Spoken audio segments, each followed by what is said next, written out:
বিসমিল্লাহির রহমানির রহিম। প্রিয় দিনী ভাই বোনেরা, আসসালামু আলাইকুম। সবাই কেমন আছেন?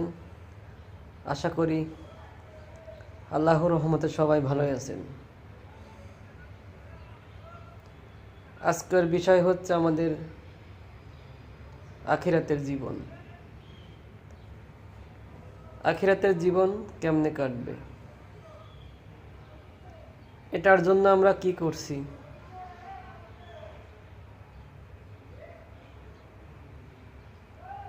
শুধু দুনিয়ার জন্য বেঁচে থাকার জন্যই কারাকারি করছি, নাকি আখিরাতে যে শান্তি পাবো তার জন্য কিছু করছি?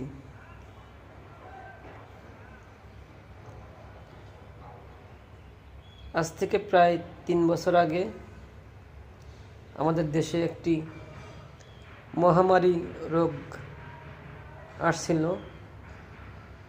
সেটার নাম হচ্ছে করোনা অথবা কোভিড, ইংলিশে যেটাই বলি। করোনা এবং কোভিড এটা ছিল মানুষের জন্য একটি ভয়াবহ রূপ, এবং মৃত্যুকে ভয় পাইতো মানুষ অনেক। এটা হইলেই তো মানুষের নিশ্চিত মৃত্যু হইতো, এবং এটা কাউকে রক্ষা দেয়নি। যাকে ধরেছে তাকে গ্রাস করেছে, ছাড়ছে, কাউকে রক্ষা করতে দেয়নি। তাই শুধু আমরা তাকেই ভয় পাইতাম। সেই কোভিড নামের এক ভয়াবহ ব্যাধি, করোনা নামের এক ভয়ঙ্কর এক নাম করোনা, কিন্তু আমরা তাকেই ভয় পাইতাম। কিন্তু করোনাটা যে ব্যক্তি যে দিয়েছে, আমার মহান রব্বুল আলামিন, তাকে আমরা কেমন ভয় পাই চলুন তো দেখি তাকে আমরা কেমন ভয় পাই। তাকে আগে ভয় করতে হবে, তারপরে সেই করোনা নামের এক ভয়াবহ নামকে ভয় করতে হবে। কিন্তু আমরা তাকে না ভয় করে শুধু করোনাকেই ভয় করতাম। দুনিয়াতে বেঁচে থাকতে হলে, ভালোভাবে বেঁচে থাকতে হলে সবচাইতে বেশি ভয় পেতে হবে আমার মহান রব্বুল আলামিনের। যে নিয়মকানুন আছে, সেই নিয়মকানুন যেন আমরা অ্যাভয়েড না করি, তাহলেই সে আমরা প্রকৃত মুমিন বান্দা। প্রিয় দিনী ভাই বোনেরা, যাই হোক, যেসব কথা নিয়ে আসছি সেই আলোচনার মধ্যে আসি।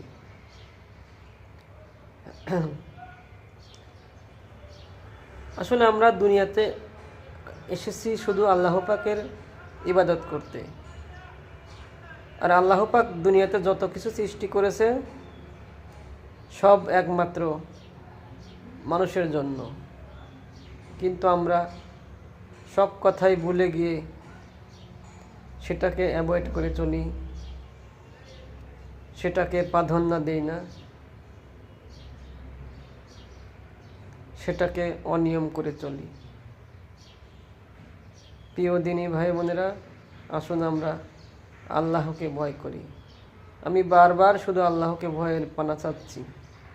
আমি এমন একজন ফেরিওয়ালা, শুধু আমি আল্লাহর পাকের কথাবার্তা নিয়েই চলি। একজন ফেরিওয়ালা যখন তার নিজস্ব পণ্য নিয়ে মানুষকে ডাকাডাকি করতে থাকে, সে কিন্তু সবার ডাকেই সাড়া দেয় না, এবং সবাই তাকে ডাকে না। আল্লাহ পাকের কথা তেমনই, সবাই কিন্তু সাড়া দেয় না। যার মধ্যে একটু আল্লাহ পাকের ভয় আছে সেই ব্যক্তি আল্লাহর পাকের কথা এবং আল্লাহ পাকের বিধানটাকে সাড়া দেয়।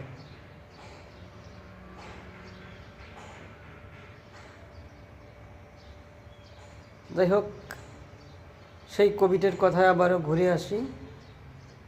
কোভিড এবং করোনা যে একটা মহামারী আমাদের দেশে আসছিল, দেখেন ভাইরা, সেই মহামারী থেকে অনেক লোক মারা গেছে এবং যারা বেঁচে আছে তারাও শুধু আতঙ্কতে ছিল। এমনকি আমাদের দেশে এবং বিভিন্ন দেশের মিডল কান্ট্রিতেও আপনার মানুষের কর্মস্থল ছিল না, সবাই ঘরে বন্দি ছিল এবং কলকারখানা, শিক্ষা প্রতিষ্ঠান এবং অফিস আদালত সব কিছুই বন্ধ হয়ে গেছিল। মানুষের চলাফেরা খুবই সীমিত হয়েছিল একমাত্র করোনার ভয়ে। ঠিক তেমনি তখন যে করোনাগুলো হয়েছিল,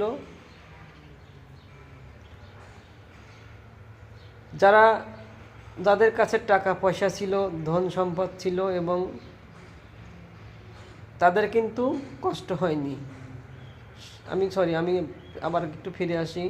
সেই করোনার সময় অনেক মানুষ না খেয়ে এবং খুব কষ্টে জীবনযাপন এবং তাদের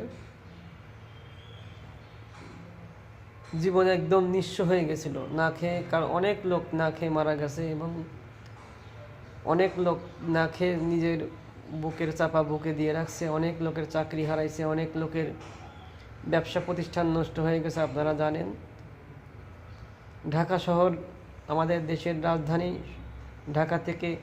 ঢাকা অনেক মানুষ ছেড়ে গ্রামে আশ্রয় নিয়েছিল শুধু একমাত্র করোনার ভয়ে।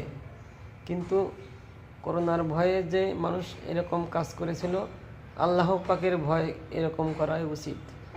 আল্লাহ পাকের ভয়ের জন্য দুনিয়াটাকে অ্যাভয়েড করতে হবে এবং দুনিয়াকে প্রাধান্য কম দিতে হবে। দুনিয়ার পিছে যারা সারাদিন ঘোরে তারা কিন্তু বোকা এবং দুনিয়াটা আল্লাহ পাক বলেছে মরা গরুর 3 শ্রেণীর প্রাণী খায়। 3 শ্রেণীর প্রাণী খায়, কুত্তায় খায়, শিয়ালে খায় এবং শকুনে খায়।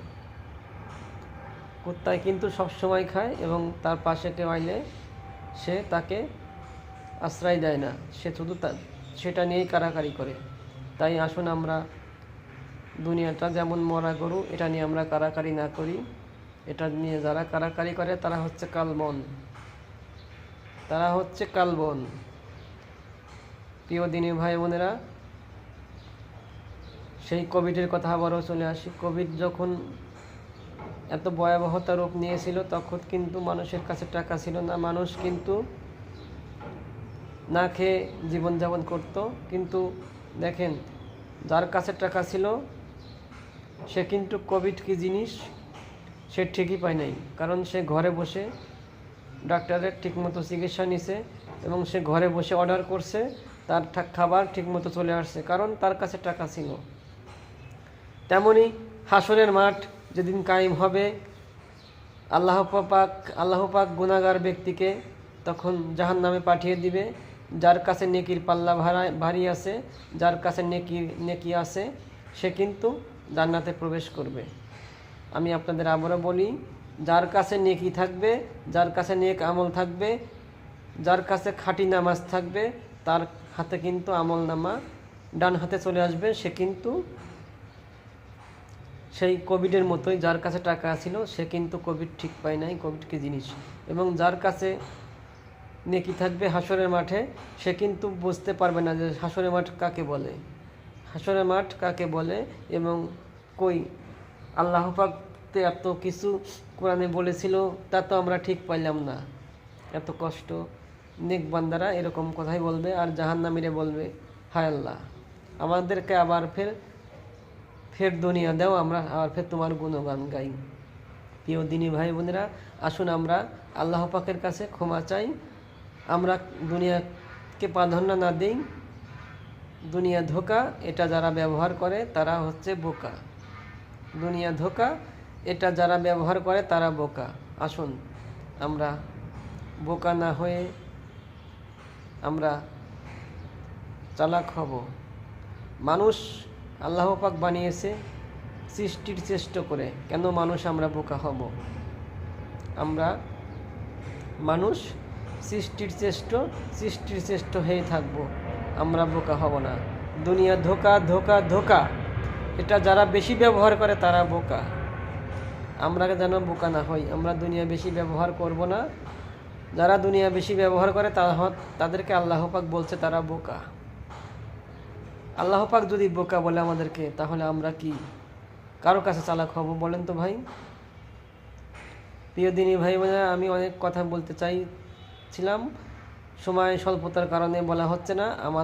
আমাকে আপনারা সবসময় পাশে রাখবেন। আমি আপনাদের এমন একটি লোক, আমি শুধু আল্লাহর কথা ফেরি করি। আমার এই আল্লাহর কথা ফেরি করার কারণে সবাই আমার ডাকে সাড়া দিবে না। যে ব্যক্তি আমার ডাকে সাড়া দিবে সে ব্যক্তিই শুধু আল্লাহকে চিনবে। আসুন আল্লাহর কথা বিক্রি করি, আমি আল্লাহর কথা ক্যারি করি, আমি আল্লাহ পাকের কথা ফেরি করি। আমার ডাকে সবাই সাড়া দিবেন। আমি যখন আমার কথাগুলো একটু দয়া করে শুনবেন।